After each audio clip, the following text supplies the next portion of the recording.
So ayun, kumusta mga ka-Noisy? Welcome back sa ating YouTube channel, Filipino Noisy. So ngayong araw, panonoodin natin ito kasi in-upload to kagabi about ito kay Maricel Soriano at yung sa issue nga sa kanya ng PIDEA, no? So yun yung panonoodin natin kasi grabe men, big time artist to tapos nadadawit sa mga ganto. So tingnan natin yung mga paliwanag niya or whatsoever. So ang video ito ay mula kay Pinas News. Meron tong pamagat na Maricel Soriano humarap sa Senado, dininay ang mga akusasyon ni Jonathan Morales. So, viral 350,000 views. Kagabi pa lang in-upload. So, yun, bago natin simulan, Pinas News, support nyo. Tapos, syempre, kung trip nyo ng mga ganitong reaction video, may kasama kayo manood. Huwag nyo na rin kalimutang supportahan yung YouTube channel natin, Filipino IC. So, di na natin ito patatagalin pa, baka agawin pa ng China. Again, ang title ng video ito, Maricel Soriano humarap sa Senado, dininay ang mga akusasyon ni Jonathan Morales. So, like, comment, share, subscribe. Start. Do you swear to tell the truth, the whole truth, and nothing but the truth in this investigation, ma'am? Thank you very much, ma'am. Please take your seat. Yun, nanumpa na. Miss Maricel Soriano. Ma'am, okay lang sa'yo? Magtatanong ako sa'yo? Ha? Relax ka na? Ang liwanag. Okay. Sige. Ma'am, sa mga nag-viral na dokumento na nagdadamay sa pangalan mo, sa tingin mo ba may katotohanan ang mga nasabing dokumento? Malamang magdi-deny yan. Or no, malamang magdi-deny. Kahit na sabihin natin na totoo, of course, magdi-deny yan, di ba? Yaman. Sa tingin mo? Unang-una po, hindi ko alam yung tungkol sa mga dokumento. Nalaman ko na lang yan nung pinakita sa akin. Dahil hindi po ako nagbabasa ng Okay. mga ganyan. Mm, Wala po akong alam. Wala. Thank you po. Next question po, ma'am.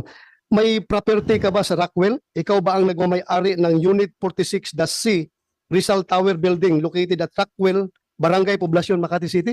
Opo, Sa'yo yun, opo. yung 46-C. grabe. Hanggang 2012 po, nabenta ko na ho yun. Wala na ako doon.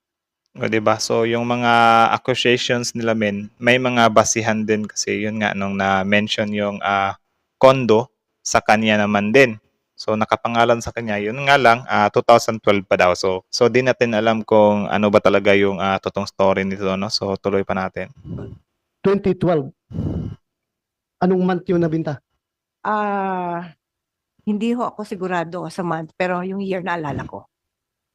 So, 2022, your 2012. pre-ops is 2012, Your Honor. 2012. Yes, sir. 2012. 2012. So, bininta mo na after 2012. Pinenta ko po siya nung 2012. Yun lang po ang naalala ko. Okay. But then you admit na you are the owner and at the same time the occupant of such unit, yung Nako. Unit 46, the C. Apo. 2012, bininta mo. Si Robin Padilla nanonood lang eh. So, mayroon na bang pelikula si Maricel Soriano at si Robin Padilla na magkasama, guys? Comment nga kayo sa baba. And your pre-ops was 2012. 2012. Your Honor. 2012. March 11. March 11. Okay. Thank you. Ano yun? So, related yung claim ni kasi 2012 din. Tama ba? Ulit nga. Yung claim ni Morales ba? 11. 2011? 2012, bininta mo. Yes, Your Honor. And your pre-ops was 2012. 2012. Your Honor. 2012. March 11. Grabe. Ba't sumakto, men? 'Di ba? Same year din. Sabi nitong si Morales, sabi nito si Maricel Soriano, binenta niya 2012. Hindi niya na maalala yung month. But itong si Morales naman, claim niya naman is March 2012. My goodness. Bakit? Coincidence lang ba yon na meron talagang same year? Nako, Okay. Thank you. mukhang may something. Mukha lang naman. Huwag niyo seryosohin. Ma'am, pwede ba Reaction lang naman to. makahingi ka ng kopya ng deed of sale nung unit na bininta mo? Opo. Ha? Wala. Kung meron kayong Hanapin ko po. hanapin mo. Thank you. Ito rin, ma'am. Ganyan ka-importante yung mga papeles, like ganyan, 2012 pa. So, 2024 na ngayon. So, mga 12 years na nakalipas. So, kapag yung mga papel-papel mo talaga, kung saan-saan mo nilalagay, tapos pagdating ng araw, gagamitin sa mga ganito, nako, wala kang patunay. May napabalita in 2011, 2 former household workers who lodged a complaint of serious physical injury against Maricel Soriano stated that they decided to flee from the actress condominium unit also because of Nako. her alleged cocaine use. Ano po masasabi mo dito sa balita na ito? Hindi po totoo yan. Hindi totoo. Thank you. Deny. I just want to get your answer para to set the record straight. Yes po. So hindi totoo yun. Hindi po. Pero totoo na meron kayong dalawang katulong sa bahay na dalawa na umalis, Opo, kasi ninakawan po nila ako. ninakawan. Grabe, men. Parang pelikula lang ano, na yung dalawang katulong niya umalis, ninakawan siya. So baka yun yung nagtimbre. Ewan. Kasi sa mga pelikula, alam niyo naman yung mga nangyayari sa pelikula, di ba, na may mga setup. Kung naalala niyo yung Dirty Linen, panoorin niyo yung storya nun. Parang ganun din yung nangyari sa katulong ba na do hindi ko kiniklaim na yung mga katulong ni Maricel yung something nakita or whatsoever or hindi ko ina-invalidate yung sinabi ni Maricel Soriano na ninakawan talaga siya. But you know, in movies kasi, parang ganyan din yung mga nangyayari. So, wag niyong seryosohin yung mga opinion natin dito kasi nanonood lang naman tayo, no? It's just a reaction video. So, tuloy. Kanila. Comment din kayo ng Totoo na reaction niyo. binugbog mo sila o hindi? Paano ko naman Nako. po bububugin? Dalawa po sila. Okay. I'm just confirming the reports. Tapos yung dalawa, pwede namang bugbugin ng may-ari yung dalawang katulong kasi limbawa ganyan sabihin natin, yung mga katulong hesitant yan. 'Di ba? Yung iba hesitant yan. Alam nila na my goodness kapag kapalagan natin to tayo pa yung madidiin, 'di ba? So may possibilities din talaga na kaya niya yung dalawa. Though possibilities lang din naman. Wala din naman ako sinabi na totoo or ganun talaga yung nangyari, 'di ba? News report. Thank you po, ma'am. Bidog- Maraming salamat for your Salamat cooperation. So far, that will be all as far as this committee is concerned. Yung confirmation mo lang as to the ownership and occupancy of that unit in the year 2012 when the pre-ops was initiated by Agent Mr. Morales. Morales. Ma'am, maraming salamat sa pag-attend mo dito. Thank you very much. Kahit na hindi mukhang wala ka sa magandang kondisyon, you try to be here. Maraming salamat. Maraming salamat po, Mr. Chair. Ma'am, pwede ka nang Siyempre, big accusations din yan. Eh. magpahinga. Chair, meron lang siyang gustong basahin. You want to, yeah, wait. Opo, pwede daw niyang Yes. basahin lang yung Okay, gustong basahin niya. Opo. basahin. Please, pakibasa. Ito. Magandang umaga po sa mga kagalang-galang ng mga senador at sa lahat po ng nandito ngayong araw. Ako po ay nakatanggap ng imbitasyon galing po kay Senador Bato de la Rosa para magbigay ng komento tungkol sa issue na pinag-uusapan dito sa hearing. Unang-unang humingi po ako ng paumanhin dahil hindi po ako sanay sa mga ganito. Alam niyo po, first time ko lang po talaga na Tama. Ang akala ko nga amin fake news siya. Actually, 3 days ago na ata to, na lumalabay. Dumadaan siya sa wall ko. Tapos hindi ko lang pinapansin kasi, well, thinking ba, bakit madadamay si Maricel Soriano connected to Press BBM? Tapos, yun, nakita ko na lang na meron talaga or dawit talaga siya, men. So, it's my first time watching about this Maricel Soriano issue. Ewan ko kung tumalon ba ako, but yun, nakikinood lang din kasi out of curiosity. Tuloy. tanggap ng imbitasyon na humarap sa Senado. Nakakakabahat, nakakatakot. Sa totoo lang po, hindi malinaw sa akin kung bakit po ako naimbitahan sa hearing. Nagtataka lang po ako dahil lahat po ng tumestigo dito ay nagsabing na-verify ang impormasyon, hindi na-verify ang impormasyon ni Mr. Morales at walang investigasyon na naganap. Pasensya na po kung nalilito po talaga ako dito. Gayunpaman, mataas po ang respeto ko sa Senado at sa mga kagalang-galang ng mga senador na nandito ngayon. Lalo na po si Chairman Senator De La Bato. Rosa. Sa abot po Yun. ng aking makakaya, tutulong ako nasagutin ang inyong mga katanungan. Pero sir, nakikiusap lang po ako sa inyo po. Kung ang usapin ay tungkol po sa mga bagay na may legal na implikasyon po, sana po ay pagbigyan niyo po ang aking abogado na sumagot para sa akin. Na hindi man po ako abogado, sir. 'Di ba? 'Yun yung perfect talaga, men. Like kayo, may hint na kayo kung if ever malagay kayo sa mga ganitong sitwasyon. Huwag kayong bira ng bira, buka ng bibig kung hindi kayo sigurado kasi anything you said or kahit ano sasabihin mo, maaaring gamitin yan laban sa'yo or pumabor sa'yo. So, abogado talaga, men, especially mga ganito na mga big time na usapin na ito. Kasi, yun, para hindi din kayo madali or hindi nyo madiin yung sarili palalo. At sa usapang legal, mas nararapat po yata na ang abogado ko na lang po ang sumagot at magpaliwanag. Goods. Kung magkaroon man ho ng legal question, pinapahintulutan ko pong magsalita para sa akin si Attorney Agnes Maranan. Maraming salamat po, sir. Thank you, ma'am. Hindi na mangyari yan. Sinagot mo na ako kanina eh. Thank you for answering my questions. Salamat talaga. You are answering the questions Upcoming lang naman yung pinapa-ano niya dun, di ba? with all honesty. Thank you very much. Thank you po, sir. Ma'am, pwede ka na siguro magpahinga kasi Salamat kanina ka po. patis na tinis dyan. Salamat pahinga ka po, muna. sir. Mabuhay po. Ako po ay Hala, brown totoo out. lang. Senator Bato, Kala ko brown out. ako po ay galing sa ospital. Hindi nga Yun. po ako nakapasok kahapon. Sapagkat ako po ay nagkaroon ng aksidente. Pareha kami ng hairstyle ni Bong. Bong naman. Robin Padilla. Loob ng aking loob ng tahanan, hindi ho motel tahanan. Kasama ko po ang asawa ko. Hindi ko alam, bigla akong bumagsak. At ako po ay nadala sa ospital ng walang malay. Nako, bakit Ang kaya? sabi po ng mga doktor, dapat ako ay nakahimlay ngayon.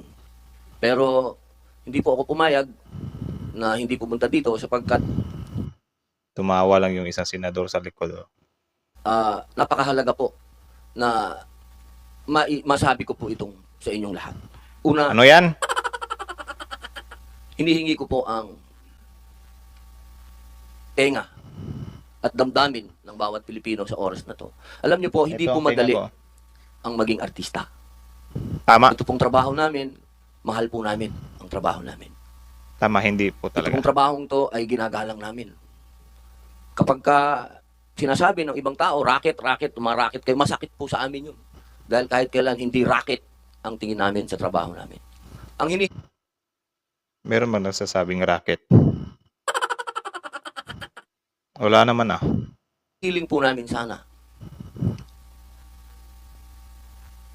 galangin din po ng lahat ang trabaho namin kung paano nyo ginagalang ang trabaho ninyo. Ginalang Hindi po naman po namin ah. artista.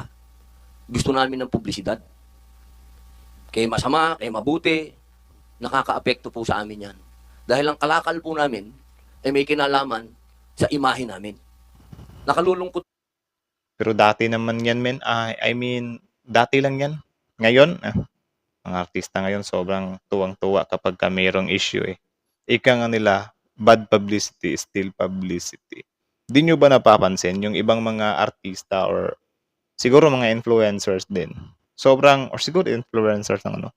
Pero I think meron din naman mga artista men eh na wala lang. Gusto lang talaga nilang mang-ano dyan sa career nila kasi alam nila na tatangkalikin pa din naman sila eh. 'Di ba? Marami namang nagka-issue na ngayon ng mga artista na wala, sandamakmak pa rin yung mga gigs. So, yun, I don't think na merong ano dito yung sinabi ni Mr. Robin na yung mga artista. Though meron talaga, pero not all. 'Di ba? Pinagsasabi ko. Tuloy. kong isipin na lagi kaming nadadamay sa usapin ng politika. Katulad po ng ganap na Kasi ito, pumapasok kayo sa politika. naaawa po ako sa mga artista. Kasi ako, banatan ako kaliwat kanan ngayon, okay lang eh. Pumasok ako sa politika eh. Hindi ka pwedeng balat sibuyas dito. Pero yung artista na maiipit sa gitna ng politika at marami pang mga kwento-kwento, alam niyo sa panahon ng Pangulong Rodrigo Roa Duterte, kahit kailan, hindi pinag-initan ng mga artista. So, totoo lang, kahit nagkaroon ng drug war, pinangalagaan ang reputasyon ng mga artista. Sana. Oo nga, dati din, yung mga artista parang hindi totally na-reveal yung mga ano, di ba? Mga natukhang na mga artista. Meron ba? Meron bang na-reveal na mga natukhang, guys? Comment nga. Sa pagkakataong ngayon, isipin din ng lahat na trabaho ang pag-aartista, hindi ito racket. Imahe. Nabubuhay kami sa magandang imahe. Ang trabaho pumapasok sa amin dahil sa magandang imahe. Ang pakiusap namin, huwag sanang magkaroon ng kulay politika. Huwag naman. I-save naman ninyo yung mga artista, hindi naman yan laruan. Kapag kami namatay, Hindi naman totally pinag-anuhan, di ba?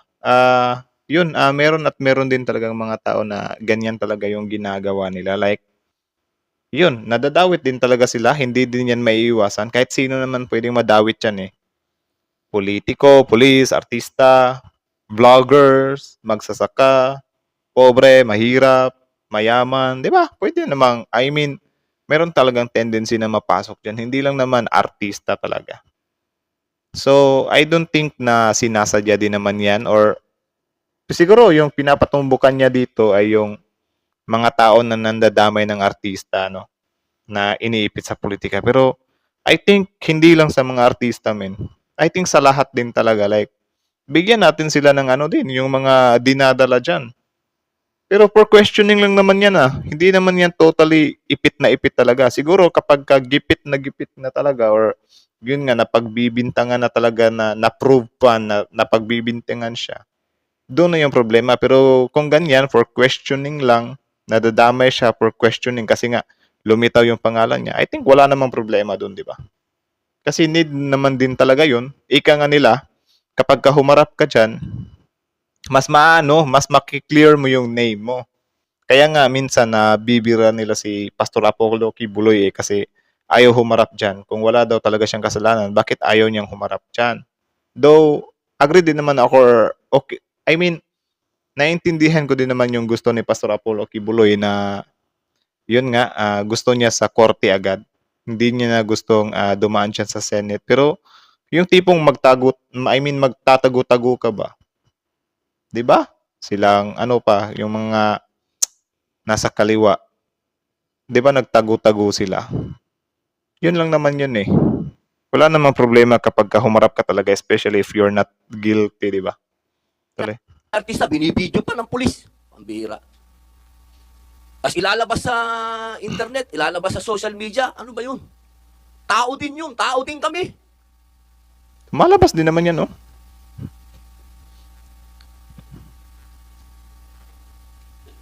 Galit na si Sana Tito po. Robin. Konting, kahit sabi nga ni FPJ, kahit konting pagtingin. Yun lamang po. Maraming salamat po, Senator Bato. Thank you. Kala ko kung ano yung sinisingit niya, yun lang pala yun. So yun lang naman guys, Pinas News, original video in the description box below. Panoorin nyo yan, support nyo. Tapos yun, courtesy to Senate of the Philippines. So, kayo ano masasabi nyo doon sa panghuling banat ni Mr. Robin Padilla? Comment down below. Ako, wala naman akong problema doon sa banat ni Mr. Robin Padilla, pero too emotional, ika nga nila. Kasi yun, humarap naman yung tao, di ba? Sobrang big deal sa kanya yun. Eh, sobrang dami namang, hindi lang naman artista yung ano. Kung sabihin niya na ano, na, tawag dyan, artista lang, edi, kawawa naman yung iba. Na yung mga rights din nila, yung mga kapwa police, yung mga ano din, na mga businessman, mga negosyante, part lang din naman yan ng investigation or ng questioning lang naman, di ba? Pero yun nga, nadawit nga si Miss Maricel Soriano dyan, yung pangalan niya kasi nasisiraan. Pero, kaya nga mayroong clearing eh. Kaya nga, pinag-uusapan para, ano ba, matackle siya ng mabuti. Diba? I think yun lang naman yun. Para sa akin lang naman, parang, ewan ko. So again, comment nyo sa baba guys kung ano masasabi nyo dun sa closing speech ni Mr. Robin Padilla dito sa video ito. Tapos yun, pag-usapan natin yun sa comment section. Kaya pala hindi humaharap si Pastor Apollo Kibuloy dyan, men. Pero yun nga, sabi ko sa inyo kanina, parang naintindihan ko rin naman kung ayaw ni Kibuloy. Pero sana nga pagdating ng araw na paharapin talaga siya doon sa korte, yung sinasabi niya na gusto niya talagang grounds, ay pumunta talaga siya. Baka in the end of the day, kapag inimbitahan na siya sa korte, hindi rin siya pumunta, di ba? So, yun lang naman. Again, kayo, ano masasabi niyo dito? Comment down below. So, Pinas News, Filipino IC. So, ay yun nga pala yung kay Miss Maricel Soriano. Grabe din yung akusasyon sa kanya, no? Pero, yun, nakakapagtaka lang din. Though hindi ko naman kiniklaim, nakakapagtaka lang din kasi same year eh. Nasa kanya din yung ano. So, ano kaya ang katotohanan dito sa mga pinagsasabi ni Jonathan Morales, man? Kayo, naniniwala ba kayo na may katotohanan nitong mga pinagsasabi ni Jonathan Morales, guys. Comment nga kayo sa baba. Tapos yun, again, pag-usapan natin yan sa comment section. So, that's it na lang muna. Thank you so much for watching. Filipino is out.